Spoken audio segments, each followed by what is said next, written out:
It's all about making sure women candidates, we need to stand up for our sisters because there's a special place in hell for women who do not support other women, unless you're a black woman named Donna Edwards and you're going up against the Maryland elite and the Democratic establishment. Now, I know not everyone agrees, but there are quite a few of us who are pretty miffed about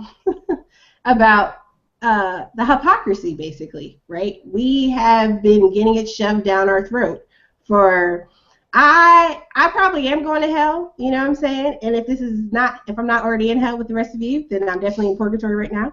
I'm not really sure, but and Palin, okay, well, I don't know about that, but I think it's problematic when we have the same people that will use the rhetoric that we have to support a woman. It's all about getting a woman in there. The importance of breaking down barriers and historical first and the women's perspective, but then we have the same people who could leverage that power, right? Leverage that sisterhood, so to speak, right? And when you look at the fact that black women are the most loyal Democratic voters, as black women, we make up a larger percentage proportionately of those who are active and engaged as Democratic voters. Overwhelmingly supporting Hillary Clinton, we are, Sheila Jackson Lee declared that she was a sister. Right? She's down with the squad. She's so down with the squad that when she had the opportunity to support one of the women that supported her, now we hear a lot of flack, right? Everyone's like, well, why didn't Bernie endorse Fetterman? Fetterman endorsed him. Why didn't Bernie do this? No one dares question why Hillary Clinton did not support Donna Edwards. Donna Edwards, early. And we can argue about whether it was smart for her. I've seen some people on Twitter complain that, well, she should have backed Bernie. What would a backing Bernie have done? Like, seriously, what would backing Bernie have done for her? I'm really asking honestly. What would you all who are Bernie supporters who did not even support her or vote for her, what would that have done for Donna Edwards? When you look at the challenge, especially as black women, like I said, we are the backbone of the damn Democratic Party. So when you think that you have a good platform, you're a woman, particularly in the year of the woman, we're all strong, and I am woman, hear me roar. She thought she had a lot. Just like 2 weeks ago, she was up over her opponent until the establishment came crashing down. The CBC was like, nah, we ain't trying to mess with you, and basically he was an establishment pick. He also there was that big Sabin money that came down, that big pro-Israel donation that was made against her, basically because she's a little too, nice on the Palestinian front. You also had the fact that she didn't play ball. She didn't follow the hierarchy within side. She's not like Cory Booker and the Castro twins sitting in the corner playing nice until someone finally decides it's their turn to play on the big stage. She was like, bump y'all, I'm going to do this now on my own.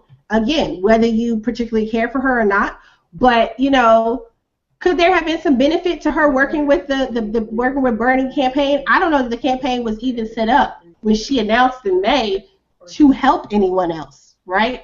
In May when Bernie announced, I don't know that he thought he would still be here come a year later, so to speak. There's a really great blog that I follow. It's Three Chicks Politico. And it just lays it out perfectly because it just lays out perfectly Maryland has this huge black population, this huge black Democratic population, and there is not one, except for Elijah Cummings, there's no one else, no other black person, that won a race, nothing. And when do we get to the point where we're going to leverage our vote for something versus just getting bragging rights that we're on the winning team? What does it matter to be on the winning team if we don't have anybody sitting at the table? Well, see, I was going to say, go ahead. This is the argument that I always come up with all the time. People ask me, why do I think this or that, or why is this demographic voting this way or that way? And to be honest with you, we've had this argument, back and forth, and it just has really shown that I always thought that maybe, the next time we have a progressive ward that they should be, a person of color or a minority, preferably a female of color, to carry the message. That way, some of the weapons that they've used against Bernie Sanders would not be as effective. But I really look at that race, and I'm like, well, I think it really comes down to we have to have something strong enough to battle the media spin. I just think the media spin is very strong, and it's very effective with a certain, with certain demographics in general. It's something we just have to come to terms with, and I think that election in particular, is like really indicative of that. Yeah, I agree. I agree definitely. And before we run out of time, I just want to thank everyone for coming to join us. I know you're used to seeing Ben's handsome face on Wednesday night, so thank you very much for hanging in. Also, if you like what you see, check out some more of the videos. Please like and subscribe.